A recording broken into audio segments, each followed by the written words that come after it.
Hi hello ಎಲ್ಲರಿಗೂ ನಮಸ್ಕಾರ. ನಾನು ಲಕ್ಷ್ಮೀಗೌಡ ಮಾತನಾಡುತ್ತಿರುವುದು.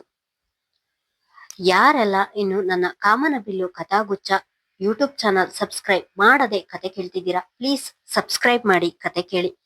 ಹಾಗೆ ನನ್ನ ಕತೆ ನಿಮ್ಮೆಲ್ಲರಿಗೂ ಇಷ್ಟ ಆದ್ರೆ ಕಮೆಂಟ್ ಮಾಡಿ, ಶೇರ್ ಮಾಡಿ. ಜಾನಕಿರಾಮ ಕಥೆಯ ಮುಂದುವರೆದ ಸಂಚಿಕೆ. ರೆಹಮಾನ್, ಈ ಮಾತಿನ ಮಲ್ಲಿ ಎಲ್ಲಿ ಹೋದ್ಲು? ಬೆಳಗ್ಗೆಯಿಂದ ಪತ್ತೆ ಇಲ್ಲ. ಕೆಲ್ಸಕ್ಕೆ ಹೋಗುವ ಮೊದಲು ನಮ್ಮನ್ನು ಮಾತನಾಡಿಸಿ ಜಗಳ ಮಾಡಿ ಹೋಗ್ತಿದ್ಲು. ಆದ್ರಿಂದು ಬಂದೇ ಇಲ್ಲ ಎಂದನು ಜಗನ್. ಈ ತಂಪೊತ್ತಿನಲ್ಲಿ ಆ ಬಾಯಿ ಬಡಕಿ ಹೆಸರು ಯಾಕೆ ಹೇಳ್ತೀಯ? ಯಾರ ಜೊತೆ ಜಗಳ ಕಾಯ್ತಿರುತ್ತಾಳೋ ಗೊತ್ತಿಲ್ಲ. ಇಲ್ಲ ಆಫೀಸಿಗೆ ಹೋಗಿರ್ಬೇಕು, ಅದಕ್ಕೆ ಇವತ್ತು ಬಂದಿಲ್ಲ ಎಂದನು ಇನ್ನೊಬ್ಬ ಸ್ನೇಹಿತ ರಶೀದ್. ಸ್ವಲ್ಪ ಸುಮ್ಮನೆ ಇರ್ತೀರಾ? ಅವಳ ಹಿಂದೆ ಮಾತ್ರ ಹುಲಿ ತರ ಮಾತಾಡ್ತೀರಾ, ಆದ್ರೆ ಅವಳ ಮುಂದೆ ಇಲಿ ತರ ಇರ್ತೀರಾ. ಅವಳು ಹಾಗೆ ಪಟಪಟ ಮಾತನಾಡುತ್ತಿದ್ದರೆ ಚಂದ. ಅವಳು ಯಾವಾಗಲೂ ಮಾತನಾಡಿಕೊಂಡು ಎಲ್ಲರಿಗೂ ಬೈಯುತ್ತಾ ಇದ್ದರೆ ಇನ್ನೂ ಚಂದ. ಅವಳ ನಾನ್ ಸ್ಟಾಪ್ ಮಾತನ್ನು ಸಹಿಸುವ ನನಗೆ ಅವಳ ಮೌನವನ್ನು ಸಹಿಸಲು ಆಗುವುದಿಲ್ಲ. ಮೊನ್ನೆಯಿಂದ ನನ್ನ ಜೊತೆ ಮಾತಾಡಿಲ್ಲ, ನಂಗಂತೂ ತುಂಬಾ ಬೇಸರವಾಗುತ್ತಿದೆ ಎಂದನು ರೆಹಮಾನ್. ಆತೀಶ್ ಅಂದು ರೆಹಮಾನ್ ಅವನ ಸ್ನೇಹಿತರ ಜೊತೆ ಹೋಗುವುದು ಇಷ್ಟವಿಲ್ಲದೆ ತನ್ನ ಅಣ್ಣನ ಮೇಲೆ ರೇಗಾಡಿದ್ದರಿಂದ ನಯನಾಳಿಗೆ ಬೇಸರವಾಗಿ ರೆಹಮಾನನ ಜೊತೆ ಮಾತು ಬಿಟ್ಟಿದ್ದಳು. ಅವಳ ಬಗ್ಗೆ ನಿನಗೆ ಗೊತ್ತಲ್ವಾ ರೆಹಮಾನ್, ನಮಗಿಂತಲೂ ಅವಳಿಗೆ ನಿನ್ನನ್ನು ಬಿಟ್ಟಿರಲು ಸಾಧ್ಯವಿಲ್ಲ. ಅವಳೇ ನಿನ್ನ ಹುಡುಕಿ ಬರ್ತಾಳೆ ಎಂದನು ಜಗನ್. ರೆಹಮಾನ್, ಜಗನ್, ನಯನ, ರಶೀದ್, ಯಾದವ್ 5 ಜನರು ಚಿಕ್ಕಂದಿನಿಂದಲೂ ಒಟ್ಟಿಗೆ ಬೆಳೆದವರು. ಇವರನ್ನು ಒಂದು ರೀತಿಯ ಪಾಂಡವರು ಎಂದು ಹೇಳಬಹುದು. ಈ 4 ಹುಡುಗರ ಜೊತೆ ನಯನ ಇರುವುದನ್ನು ನೋಡಿ ಎಲ್ಲರೂ ಗಂಡು ಬೀರಿ ಎನ್ನುವುದು ಉಂಟು. ಆದ್ರೆ ನಯನ ಮಾತ್ರ ಯಾವುದಕ್ಕೂ ತಲೆ ಕೆಡಿಸಿಕೊಳ್ಳದೆ ಆ 4 ಜೊತೆ ಇರುತ್ತಾಳೆ. ಇಂಜಿನಿಯರ್ ಓದಿರುವ ಇವಳು ಬೆಂಗಳೂರಿನ ಒಂದು ಕಂಪನಿಯಲ್ಲಿ ಕೆಲಸ ಮಾಡುತ್ತಿದ್ದಾಳೆ. ಅವಳು ದಿನಕ್ಕೆ 1 ಬಾರಿಯಾದರೂ ಸ್ನೇಹಿತರನ್ನು ಭೇಟಿ ಮಾಡಿ ಮಾತನಾಡಿದೆ ಇರುವುದಿಲ್ಲ. ಒಳ್ಳೆಯ ಹುಡುಗಿ, ಆದ್ರೆ ಬಾಯಿ ಮಾತ್ರ ಸ್ವಲ್ಪವೇ ಸ್ವಲ್ಪ ಜೋರು. ರೆಹಮಾನ್ ತಮ್ಮ ಆಡಿದ ಮಾತಿನಿಂದ ಬೇಸರವಾದವಳು 2 ದಿನದಿಂದ ಅವನನ್ನು ಮಾತನಾಡಿಸಿರಲಿಲ್ಲ. ಇದರಿಂದ ರೆಹಮಾನ್ ಬಹಳವೇ ಬೇಸರ ಮಾಡಿಕೊಂಡಿದ್ದನು.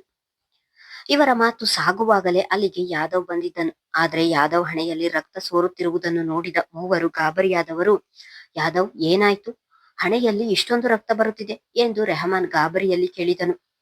ರೆಹಮಾನ್, ನಾನು ಬೈಕಿನಲ್ಲಿ ಬರ್ಬೇಕಾದ್ರೆ ಋತ್ವಿಕ್ ಗ್ಯಾಂಗಿನ ಹುಡುಗರು ಬೇಗನೆ ನನ್ನ ಬೈಕಿಗೆ ಆಕ್ಸಿಡೆಂಟ್ ಮಾಡಿ ನನ್ನನ್ನು ಬೀಳಿಸಿದ್ದು ಅಲ್ಲದೆ ನಾನು ನೆಲದಲ್ಲಿ ತಲೆಗೆ ಏಟಾಗಿ ಬಿದ್ದಿದ್ದರೂ ಸಹ ನನ್ನನ್ನು ಏಳಿಸದೆ ಏನು ತುಂಬಾ ಮೆರೆಯುತ್ತಿದ್ದೀರಾ? ಆ ರೆಹಮಾನ್ ನಿಮ್ಮ ಜೊತೆ ಇದ್ದಾನೆ ಎನ್ನುವ ಧೈರ್ಯ ಅಲ್ವಾ ನಿಮಗೆ? ನಮ್ಮ ಹುಡುಗ ಯಾರೋ ಬೇರೆ ಹುಡುಗಿಯನ್ನು ರೇಗಿಸಿದ್ರೆ ಆ ರೆಹಮಾನನಿಗೆ ಯಾಕೆ ಅಷ್ಟೊಂದು ಉರಿ? ಇದು ಸ್ಯಾಂಪಲ್ ಅಷ್ಟೇ. ಹೀಗೆ ಮುಂದುವರೆದರೆ ಸ್ವಲ್ಪ ಗಾಯವಾಗಿರುವ ನಿನ್ನ ತಲೆ ಒಡೆದು 2 ಹೋಳಾಗುತ್ತದೆ, ಹುಷಾರ್ ಎಂದು ಹೇಳಿ ಅಲ್ಲಿಂದ ಹೋದರು ಎಂದು ಯಾದವ್ ಎಲ್ಲವನ್ನು ಹೇಳುತ್ತಿದ್ದ ಹಾಗೆ ಕೋಪಕ್ಕೆ 2 ಕೈ ಮುಷ್ಟಿ ಮಾಡಿದರೆ ಅದೇ ಕೋಪದಲ್ಲಿ ಬೈಕ್ ಮೇಲೆ ಕುಳಿತವನು, ಯಾದವ್ ಬೈಕ್ ಹತ್ತು, ಅವನ್ಯಾರು ಎಂದು ತೋರಿಸು, ತಲೆ 2 ಹೋಳಾಗುವುದು ಯಾರದು ಎಂದು ನಾನು ತೋರಿಸುತ್ತೇನೆ ಎಂದನು. ರೆಹಮಾನ್ ಮತ್ತು ಋತ್ವಿಕ್ ಗುಂಪುಗಳಿಗೆ ಶಾಲಾ ದಿನಗಳಿಂದಲೂ ಸಣ್ಣ ಪುಟ್ಟ ಜಗಳ ನಡೆಯುತ್ತಲೇ ಇತ್ತು. ಇವರು ಬೆಳೆದಂತೆ ಜಗಳ ಕೂಡ ಬೆಳೆದು ದ್ವೇಷವಾಗಿ ಬದಲಾಯಿತು. ಇಬ್ಬರ ಗುಂಪುಗಳ ಮಧ್ಯೆಯೂ ಹೀಗೆ ಆಗಾಗ ಜಗಳ ನಡೆಯುತ್ತಲೇ ಇರುತ್ತದೆ. ಬೇಡ ರೆಹಮಾನ್, ನಾವು ಅವರ ಜೊತೆ ಜಗಳಕ್ಕೆ ಹೋಗಲಿ ಎಂದೇ ಹೀಗೆಲ್ಲ ಮಾಡಿದ್ದಾನೆ. ಈಗ ಕೊಚ್ಚೆ ಮೇಲೆ ಕಲ್ಲು ಹಾಕಿದರೆ ಅದು ನಮ್ಮ ಮೇಲೆ ಹಾರುವುದು. ಅಂತವರಿಂದ ದೂರ ಇರುವುದೇ ಒಳ್ಳೆಯದು ಎಂದನು ರಶೀದ್. ತಪ್ಪು ಮಾಡುವವರಿಗೆ ಅಷ್ಟು ಧೈರ್ಯ ಇರ್ಬೇಕಾದ್ರೆ ನಮಗೆಷ್ಟಿರ್ಬೇಡ. ಈಗ ನಾವು ಸುಮ್ಮನಿದ್ರೆ ನಮ್ಮನ್ನು ಕೈಲಾಗದವರು, ಹೇಡಿಗಳು ಎಂದು ತಿಳಿಯುತ್ತಾನೆ. ನಾವು ಅದಕ್ಕೆ ಅವಕಾಶ ಕೊಡಬಾರದು ಎಂದವನು, ಯಾದವ್ ಕೂತ್ಕೋ ಅಂದೆ ಎಂದು ಮತ್ತೊಮ್ಮೆ ಕೂಗಿದನು. ಅವನ ಕೋಪದ ಅರಿವಿದ್ದ ಯಾದವ್ ಬೈಕ್ ಏರುತ್ತಿದ್ದ ಹಾಗೆ ಅತಿ ವೇಗದಲ್ಲಿ ಬೈಕ್ ಚಲಾಯಿಸುತ್ತಿದ್ದನು. ರೆಹಮಾನ್, ಯಾದವ್ ನಿನ್ನ ಜೊತೆಯಲ್ಲಿಯೇ ಕರೆದುಕೊಂಡು ಬಂದು ಆಕ್ಸಿಡೆಂಟ್ ಮಾಡಿದವನು ಯಾರು ಎಂದು ತಿಳಿದು ರಸ್ತೆ ಬದಿಯಲ್ಲಿ ಯಾವುದೋ ಪೆಟ್ಟಿಗೆ ಅಂಗಡಿಯ ಬಳಿ ಸಿಗರೇಟ್ ಸೇದುತ್ತಿದ್ದ ಋತ್ವಿಕ್ ಗ್ಯಾಂಗಿನ ಹುಡುಗರಿಬ್ಬರಿಗೆ ಮುಖಮೂತಿ ನೋಡದೆ ಹೊಡೆಯುತ್ತಿದ್ದನು. ಆಗಲೇ ಅಲ್ಲಿನ ಜನರು ಸುತ್ತುವರೆದು ರೆಹಮಾನ್ ಹೊಡೆಯುವುದನ್ನು ಕೆಲವರು ನೋಡುತ್ತಿದ್ದರೆ ಇನ್ನೂ ಕೆಲವರು ವಿಡಿಯೋ ಮಾಡುತ್ತಿದ್ದರು. ಇತ್ತ ಜಾನಕಿ ಲೀನೇಟ್ ಮನೆಯಿಂದ ಹೊರಟವಳನ್ನು, ನಾನು ನಿನ್ನ ಜೊತೆ ಬಂದು ಬಸ್ ಹತ್ತಿಸಿ ಬರುತ್ತೇನೆ ಎಂದು ಇಬ್ಬರು ಬಸ್ ನಿಲ್ದಾಣಕ್ಕೆ ಬರುವಾಗ ಜನರ ಗುಂಪನ್ನು ನೋಡಿದವಳು, ಲೀನಾ ಅಲ್ಲಿ ನೋಡು ಎಷ್ಟೊಂದು ಜನ ನಿಂತಿದ್ದಾರೆ, ಬಾ ಏನಾಗಿದೆ ನೋಡೋಣ ಎಂದು ಜಾನಕಿ ಹೇಳಿದರೆ, ಜಾನಕಿ ಏನಾದ್ರೂ ಆಗ್ಲಿ, ನಿನಗೆ ತಡ ಆಗುತ್ತೆ, ಮೊದಲು ಮನೆಗೆ ಹೋಗಿವಿಯಂತೆ ಬಾ ಎಂದು ಗದರಿದಳು. ಇಲ್ಲ ಲೀನಾ, ಯಾರಿಗೆ ಏನಾಗಿದೆಯೋ ಏನೋ, ಬಾ ನೋಡೋಣ ಎಂದು ಲಿನೆಟಾಳನ್ನು ಎಳೆದುಕೊಂಡು ಹೋದಳು. ಜನರನ್ನು ಸರಿಸಿಕೊಂಡೇ ಮುಂದೆ ಹೋದವಳಿಗೆ ರೆಹಮಾನ್ ಇನ್ನೊಬ್ಬನಿಗೆ ರಕ್ತ ಬರುವ ಹಾಗೆ ಒಡೆಯುತ್ತಿದ್ದನ್ನು ಕಂಡವಳು ಇವನನ್ನು ಎಲ್ಲಿಯೋ ನೋಡಿದ ನೆನಪು, ಎಲ್ಲಿ ಎಂದು ಕಣ್ಣು ಮುಚ್ಚಿ ನೆನೆಸಿಕೊಂಡವಳು ತಟ್ಟನೆ ಕಣ್ಣು ಬಿಟ್ಟು, ಆವತ್ತು ರಾತ್ರಿ ಬಸ್ ಸ್ಟ್ಯಾಂಡ್ ಬಳಿ ಒಂದು ಹುಡುಗಿಯನ್ನು ಹಿಡಿಯಲು ಓಡುತ್ತಿದ್ದವನು ಇವನೇ. ಆ ಹುಡುಗಿಯ ದುಪ್ಪಟ ಇವನ ಕೈಯಲ್ಲಿತ್ತು. ಆ ಹುಡುಗಿಯನ್ನು ಏನು ಮಾಡಿದನು ಎಂದು ಗೊತ್ತಿಲ್ಲ ಎಂದು ಉಗುಳು ನುಂಗಿದಳು.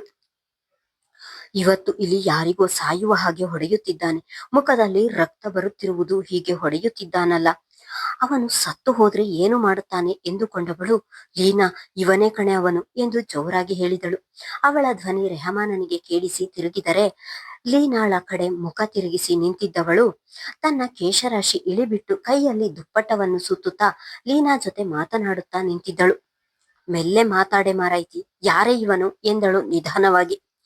ಅದೇ ಬಸ್ ಸ್ಟ್ಯಾಂಡಿನಲ್ಲಿ ಒಂದು ಹುಡುಗಿಯನ್ನು ಅಟ್ಟಿಸಿಕೊಂಡು ಹೋಗುತ್ತಿದ್ದ ಎಂದು ಹೇಳಿದೆನಲ್ಲ, ಇವನೇ ಅವನು ಎಂದು ರೆಹಮಾನನ ಕಡೆ ತಿರುಗಿದರೆ ಅವನು ಮಾತ್ರ ಇವಳನ್ನೇ ನೋಡುತ್ತಿದ್ದನು.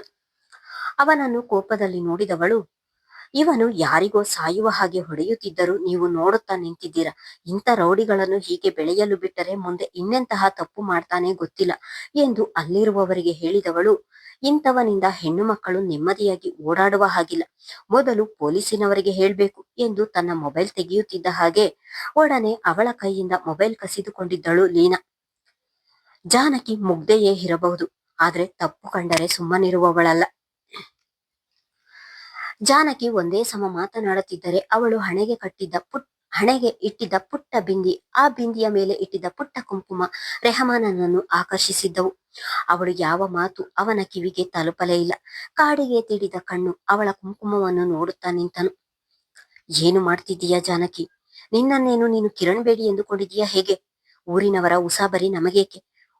ಮೊದಲೇ ಹುಡುಗಿಯನ್ನು ಅಟಿಸಿಕೊಂಡು ಹೋಗುತ್ತಿದ್ದ ಎಂದು ಹೇಳುತ್ತಿದ್ದೀಯ. ಅಂತಹ ರೌಡಿಯನ್ನು ನೀನು ಯಾಕೆ ಎದುರು ಹಾಕಿಕೊಂಡು ಕಷ್ಟಪಡ್ತೀಯ ಬಾ ಎಂದು ಹೇಳಿದವರು ಅವಳನ್ನು ಎಳೆದುಕೊಂಡು ಹೋದಳು. ಆದರೆ ಜಾನಕಿ ಮಾತ್ರ ಉರಿಯುವ ಕಣ್ಣುಗಳಿಂದ ರೆಹಮಾನನನ್ನು ಸುಡುವಂತೆ ನೋಡಿಕೊಂಡು ಹೋದಳು. ಅವನನ್ನು ತಪ್ಪಾಗಿ ಅರ್ಥೈಸಿಕೊಂಡಿದ್ದಳು.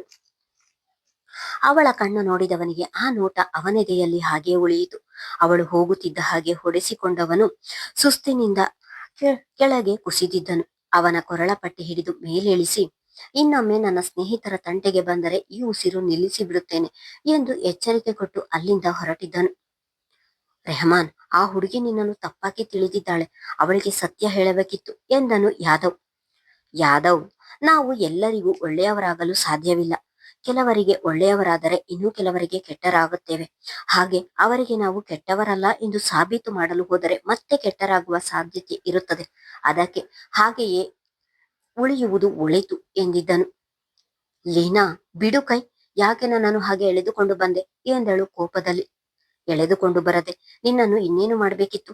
ಪೊಲೀಸಿನವರಿಗೆ ಹೇಳುತ್ತಾ ಅವನ ಜೊತೆ ಜಗಳ ಮಾಡು ಎಂದು ಅಲ್ಲಿಯೇ ಬಿಡಬೇಕಿತ್ತ? ಮತ್ತೆ ತಪ್ಪು ಮಾಡಿದವರಿಗೆ ಶಿಕ್ಷೆ ಆಗ್ಬೇಕಲ್ಲ ಎಂದಳು.